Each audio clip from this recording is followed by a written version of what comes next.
Oh, hello there, dear. Come in, come in. Don't you mind me. I was just lost in my own little world for a moment. It happens more and more these days. The littlest things can send you tumbling back through the years. The way the afternoon sun slants through that window and catches the dust motes dancing. It's like seeing tiny ghosts of moments gone by. Pour yourself a cup. The pot is still hot. You know, it's funny.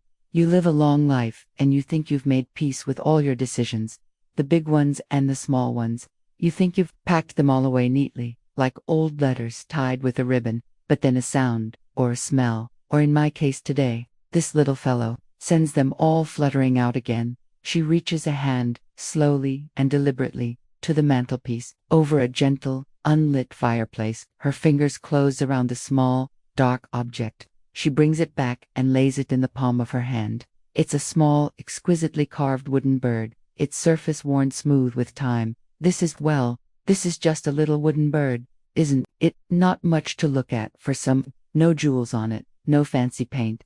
But this little thing, oh dear, this little bird holds the weight of my entire life in its tiny, wooden heart. It was carved for me by my father, for my 16th birthday. That would have been, goodness, that would have been 1961, a lifetime ago, isn't it? My father, he wasn't a man for grand gestures or flowery words. He was a carpenter. His hands spoke the language his mouth never quite learned. They were strong, calloused hands, always smelling faintly of cedar and varnish. Our home wasn't large, but it was filled with the things he'd made. The sturdy kitchen table we're sitting at now, he built this, the grandfather clock in the hall, the one that ticks and chimes like the steady heartbeat of this old house. He assembled every gear and polished every inch of its casing. He believed that to make something with your hands was a form of prayer. I inherited his hands, you see, not the strength, perhaps, but the need to create. For me, it wasn't wood. It was charcoal, and paint, and ink. From the time I was a little girl, I was drawing on scraps of paper, on the back of receipts, in the frost on the window pane. While other children were playing hopscotch, I was trying to capture the way a shadow fell across the cobblestones, or the tired lines on old Mrs. Higgins's face as she swept her stoop. It was a hunger in me, a need to show the world the beauty I saw in the ordinary dot. My father understood. He never said much, but he would leave little blocks of sanded wood for me to draw on when paper was scarce after the war. He'd sharpen my pencils with his carving knife, getting the point just right. And he would look at my drawings, my silly little sketches of the village cat or the postman, with a quiet sort of pride in his eyes. On my 16th birthday, he called me out to his workshop. The air in there was always thick with the sweet, sharp smell of sawdust, a scent that to this day makes me feel safe. He was sitting on his stool, the late afternoon light catching the silver in his hair. He didn't say happy birthday at first, he just held out his hand. And in his palm was this bird. Ilara, he said. And his voice was rough, like unsanded timber. I carved this from a piece of fallen oak from the elderwood. It's strong. It's been through storms. I took it. It was so light. It felt like holding a feather, but it felt important. The details were perfect. The tiny sweep of the wing, the tilt of its head. I could feel the patient love that had been poured into every single knife stroke. Your talent, my girl, he said, looking at me with those serious, kind eyes. It's a gift. But a gift is a responsibility. You can use it to build things, or you can use it to fly away. Some people, they use their gifts to build walls around themselves, to make themselves seem bigger or more important than everyone else. They fly so high, they forget the ground they came from. He put his big, rough hand over mine, cradling the bird between our palms. Promise me something, Ilara. Promise your old DA. Whatever you do with these hands of yours, use them to build bridges, not walls. Use them to show people they're not alone. To connect them. That's the real work. That's the stuff that lasts. I promised. Of course, I promised. I was 16. A promise felt as easy to give as a breath. I didn't understand the true weight of it. Not then.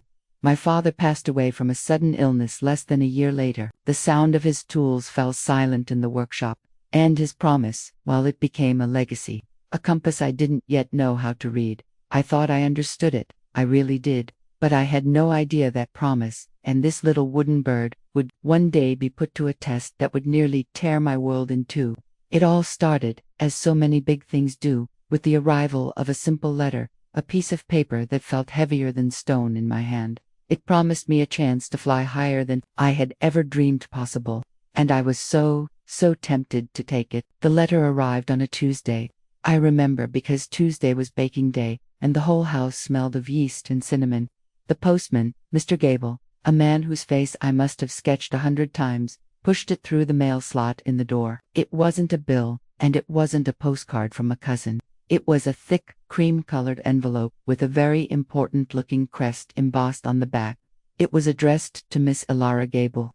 Seeing my name printed so formally gave me a little flutter of, I don't know, significance, I suppose. My mother was kneading dough at this very table, her hands dusted with flour. She looked at the envelope, then at me. "Well, that looks fancy," she said. "Who do you know who uses paper that thick?" I didn't know.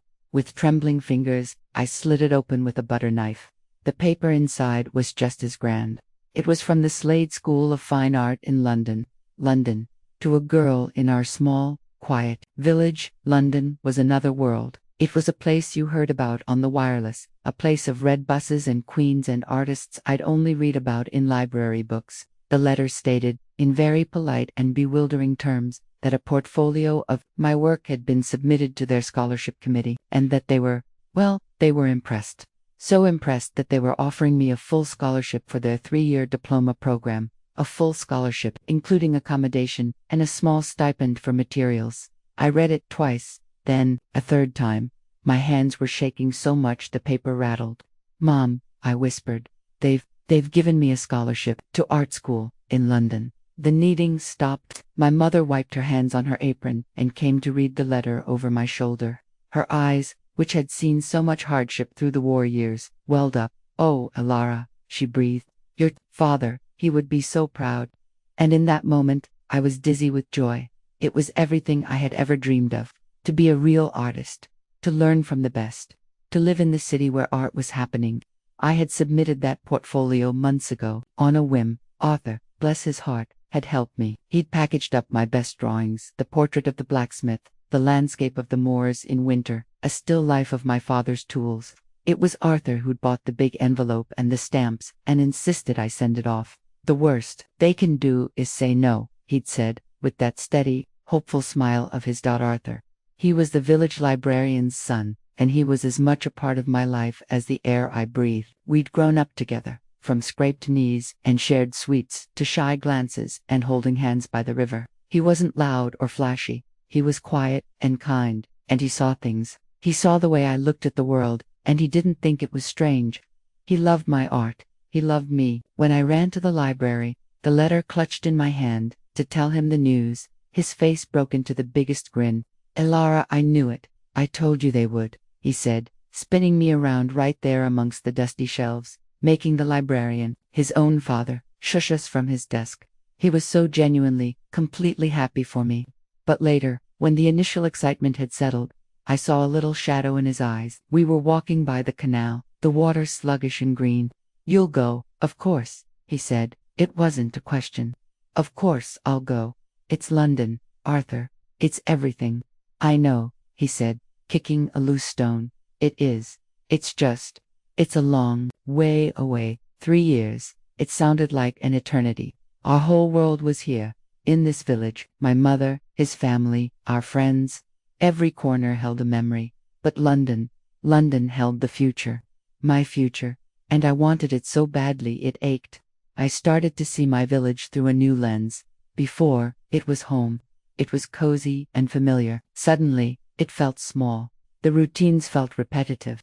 The ambitions of the people seemed so modest. I started to dream of galleries with clean white walls, of hushed conversations about technique and form, of a life that was bigger, more vibrant than the one I had. I began to pull away, just a little. I was so caught up in the dream of leaving that I didn't see I was already starting to build a wall around myself, just as my father had warned.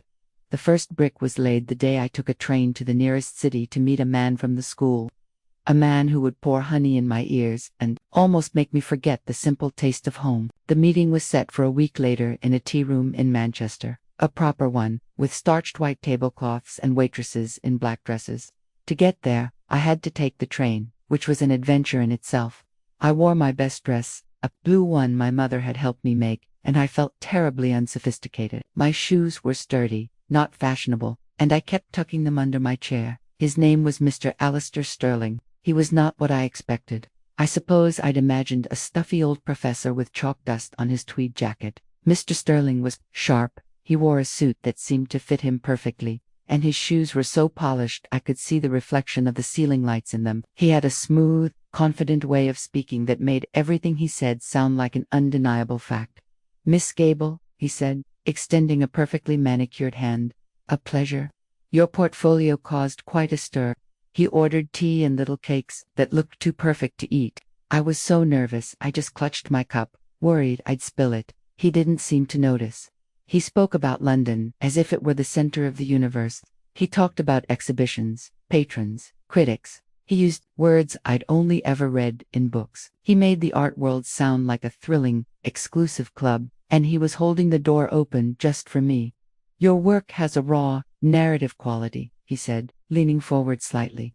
"It's honest, but what's more, it's commercially brilliant." That word, commercially. It landed strangely in the quiet, fancy tea room. My father had never spoken of commerce. He spoke of craft, of purpose. Mr. Sterling spoke of sales and value. With the right guidance, he continued, his eyes gleaming, "Your work could be highly sought after. You have the potential, Miss Gable, to not only be a respected artist, but a very successful one. Forget village fates. Imagine a solo show in a Cork Street gallery. Imagine your name being known." He painted a picture for me, and oh dear, I was completely captivated. He made my little life, my love for drawing the people and places I knew, seem like a quaint hobby, a starting point. He was offering the destination. As he spoke, I could feel the promise I'd made to my father begin to feel childish, quaint, from a different time. Surely my father would have wanted this for me. Success, a life free from the financial worries my parents had always known. It was so easy to twist his words to fit this new, shiny dream. Building bridges could mean connecting with important people, couldn't it? I came home in a daze. The village, when I stepped off the train, seemed grayer, smaller than ever before. The smell of coal smoke in the air, which I'd always found comforting, now seemed drab. The familiar faces felt like they were holding me back. By the way, dear, I'm sitting here talking about my little village in the north of England all those years ago. It makes me wonder where you are right now. Where are you watching from? What time is it there? I'd love to hear from you in the comments below. It's a marvel to me, this modern world, how we can share stories across such distances. A world Mr. Sterling, for all his sophistication, could never have imagined. Back then, my world was shrinking and I didn't even know it. I started practicing my signature, trying to make it look more like an artist's. I read the London newspapers Arthur would order for the library, trying to understand this new world I was about to enter, and I talked about it incessantly. "In London," I'd begin, "the galleries are open late," or "Mr. Sterling says the modern style is—" I didn't notice the way Arthur's smile became a little more strained each time, until one evening, we were walking on the moors, the heather turning purple in the twilight. I was going on about some famous artist Mr. Sterling had mentioned. "Does it even matter what he thinks?" Arthur burst out, his voice tight with a frustration he'd clearly been holding back. I was taken aback. "What do you mean?" "Of course it matters. He's an expert. He's a salesman a la rot," Arthur said, his usual gentleness gone. "He's selling you a life. Don't you see that? He called your work commercially brilliant. Not beautiful, not moving, commercial.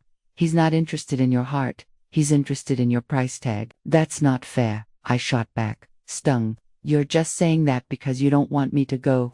"Of course I don't want you to go," he cried, his voice raw with an emotion that shocked me. "I love you, but this is more than that. This dream, it doesn't sound like you anymore. The you I know loves drawing Mrs. Higgins's cat because its ears are crooked. The you I know spent a month getting the light right on a painting of the viaduct. This new dream sounds like it belongs to a stranger in polished shoes. Are you sure you're not just trading your own dream for his?" His words hit me like a physical blow. They were so full of truth I couldn't bear to hear them. So I did what scared people do. I got angry. I accused him of being jealous, of being cynical. I said things that I regretted the moment they left my mouth. We stood there in the fading light, to people who had known each other forever, suddenly miles apart. I turned and walked away, leaving him standing alone on that vast, empty moor, my heart feeling as bruised and barren as the landscape around us. The days after our fight were heavy and silent. I threw myself into preparations for London with a sort of frantic energy, as if keeping busy could stop me from thinking, from feeling the hollow space that Arthur's absence had left. I began to pack, not just clothes, but my art supplies, my charcoals, my brushes, my precious tubes of oil paint that I'd saved up for months to buy. I was wrapping them in newspaper when I came across a portfolio of my older work, tucked away in the bottom of a chest. I pulled it out, intending to sort through it, to decide what was good enough to take with me. But as I untied the ribbon, I wasn't seeing the drawings through Mr. Sterling's commercial eyes. I was seeing my life. There was the first proper portrait I ever did of my grandfather. I'd captured the way his left eye drooped ever so slightly, a detail I'd loved because it made his winks seem conspiratorial. There was a quick, lively sketch of the town square on market day, so full of energy you could almost hear the chatter and smell the onions. There was the poster I'd designed for the annual village fete, the one with the big, cheerful sun on it. I sat there on the floor of my bedroom, the sounds of the house muffled and distant, and I just looked. These drawings weren't for a gallery. They weren't for sale. They were for my grandfather, so he could see himself the way I saw him. They were for the village, to celebrate a day we all shared. They were pieces of my heart, given away freely. They were bridges. The silence of the house pressed in on me. My mother was being quiet, giving me space, but I knew she was worried. I could feel it. I decided I needed to get out, and my feet, without any conscious thought, led me out the back door and to my father's old workshop. I hadn't been inside in months. The key was still on the nail where he'd always left it. The door creaked open, and I was hit by that scent, that holy scent of old wood, turpentine, and time. It was like stepping into a memory. Everything was just as he'd left it. His tools hung in their neat, ordered rows above the workbench, each chisel and plane in its place. A fine layer of dust covered everything, a soft gray blanket over the past. The air was still and sacred. I ran my hand over the workbench, over the nicks and grooves and stains that were a map of his life's work. My fingers traced a half-finished carving of a leaf, the veins so delicate. He had been in the middle of this when he fell ill. I picked up one of his chisels. It felt heavy and familiar in my hand, and I thought of his hands. Strong, kind, creative hands. Hands that had built our home, fixed our toys, held my mother, and carved a little wooden bird for his daughter. And then I thought of my own hands. Lately, they had been practicing a fancy signature. They had been packing things up to leave. They had been pushing away the very person who held them most dear. A wave of shame washed over me, so powerful it made me dizzy. What was I doing? My father had never dreamed of London. His ambition was to make a good, solid chair, to see the joy on a neighbor's face when he repaired a broken table.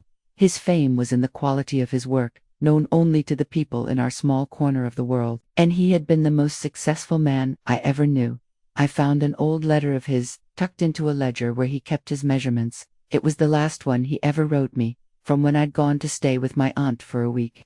It was full of simple, village news, but it ended with the words, "Don't forget who you are, Ilara. Your heart is a good one. Trust it." Tears began to fall, landing on the dusty workbench, making little dark circles in the gray.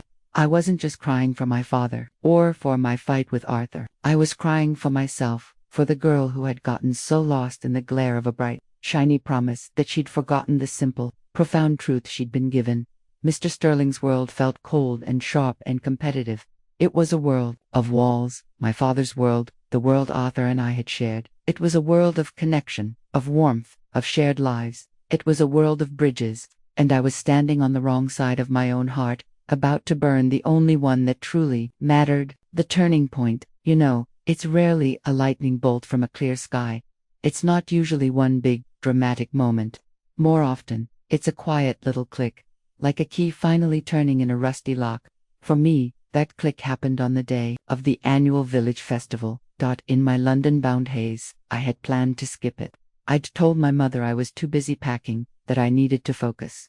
The truth was, I felt I had outgrown it. It was the same every year: a bake sale, a silly three-legged race, a dog show, and a barn dance in the evening. It was simple, it was ours, and I, in my newfound sophistication, felt I was destined for more. I also, if I'm being honest, couldn't bear the thought of seeing Arthur there, of the awkward silence that would hang between us. But my mother, in her gentle way, insisted. "Oh, just for an hour, love," she said, tying the ribbons on her prize-winning marmalade.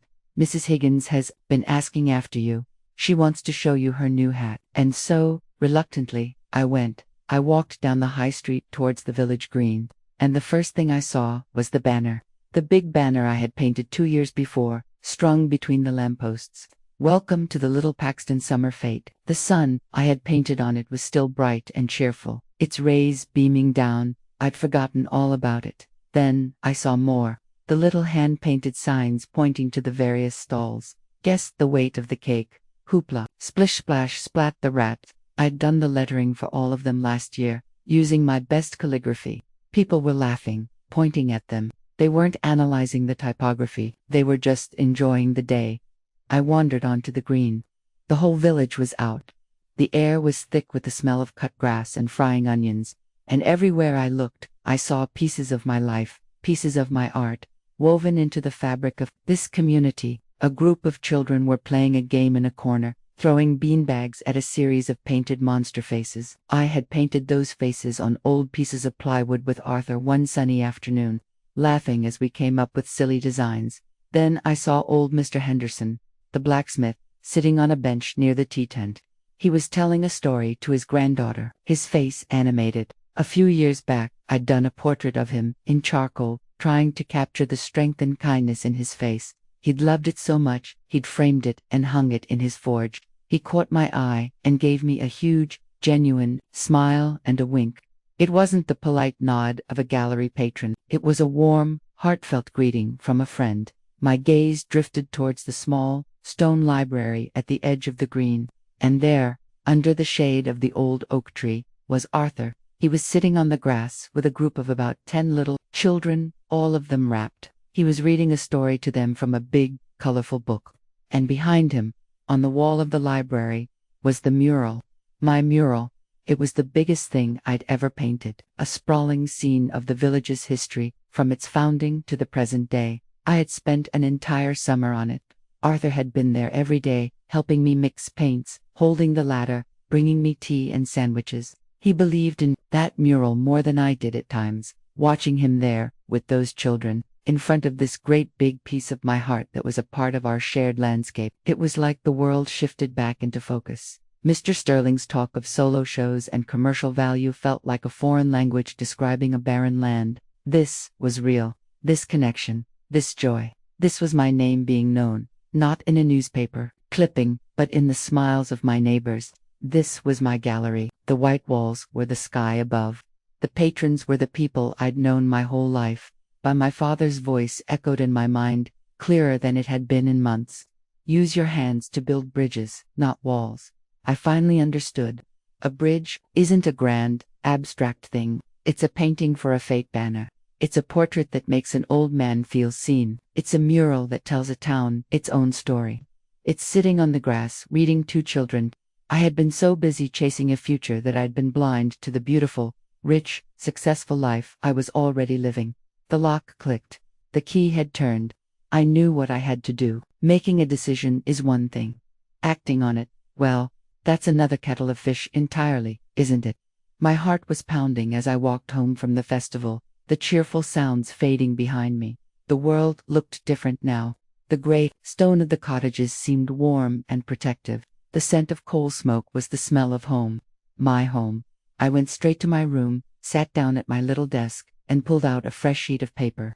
Not the fancy, cream-colored kind, but my own simple writing paper. My hands, which had been trembling with nerves in that Manchester tea room, were perfectly steady now. I wrote to Mr. Alistair Sterling.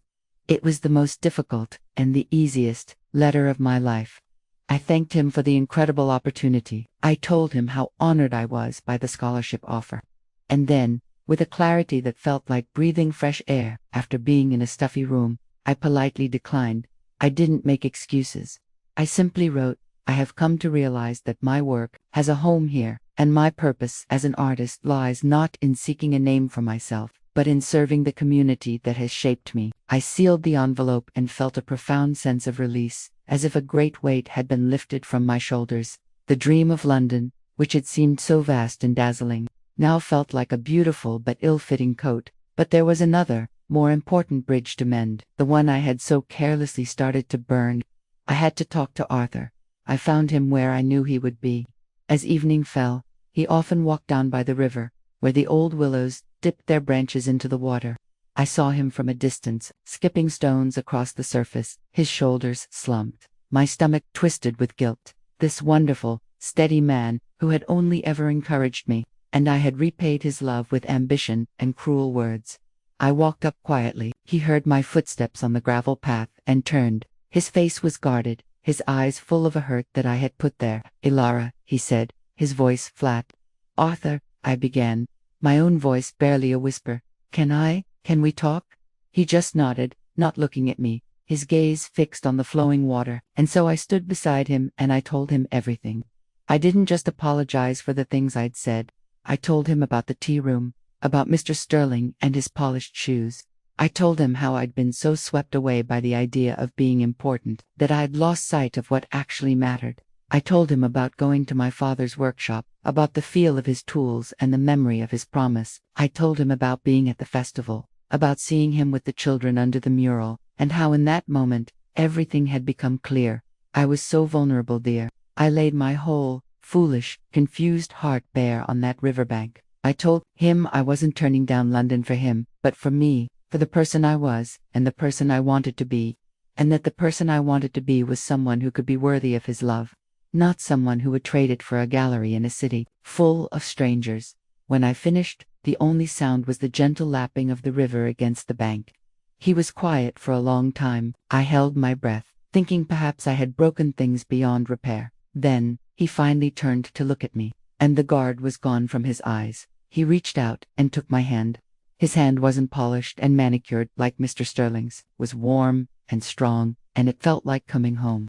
"I never thought your dream was small, Ilara," he said softly. "I just didn't want you to trade it for a smaller one. A dream of fame and money. It seems big, but it can be a very lonely thing. Your dream of showing people the beauty in their own lives. That's the biggest dream there is." He squeezed my hand. "You don't have to choose between your art and this life. You know," he said, a smile finally returning to his face. "We can build it, right here, together." And in that moment, standing by the river as the last light of day painted the sky in shades of pink and orange, I felt a kind of peace I'd never known. It wasn't the giddy excitement of the London offer. It was a deep, quiet joy, a sense of rightness. We didn't have a grand plan. We didn't know what the future held. But we had each other, we had our home, and we had a shared purpose.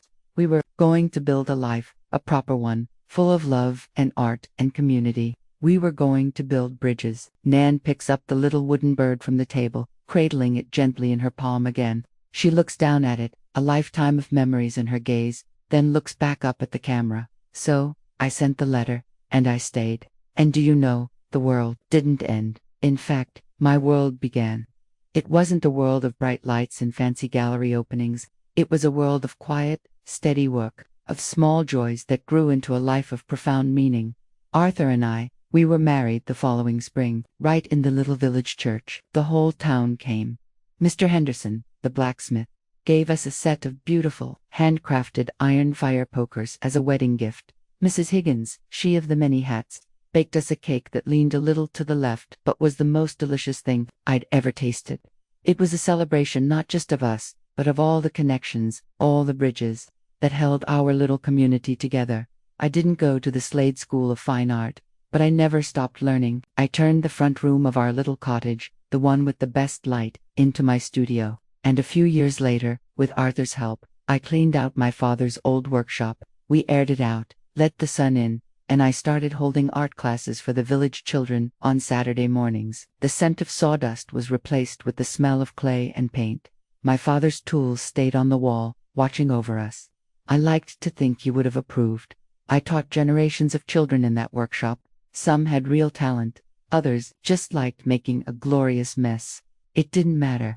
I wasn't trying to create famous artists. I was just trying to give them what my father gave me, a way to see the world, and a way to have a voice. My art became the storybook of our village. I painted the weddings, the christenings, the funerals. I painted the rolling in of the fog on an autumn morning and the blaze of the sun on the moors in summer. When the old mill was torn down, I did a series of sketches so that we would never forget what it looked like. My paintings weren't sold for thousands of pounds to collectors in London. They were sold for a fair price to my neighbors, or traded for a basket of fresh eggs, or given as gifts from the heart. They hang in living rooms and kitchens and the town hall. My gallery isn't on Cork Street. It's scattered across the homes and the history of this place. Mr. Sterling was right about one thing. My work was narrative. It told a story. But the story it told wasn't just mine. It was ours. Arthur became the head librarian after his father retired, and he filled that library with books and with warmth. We built a life, you see.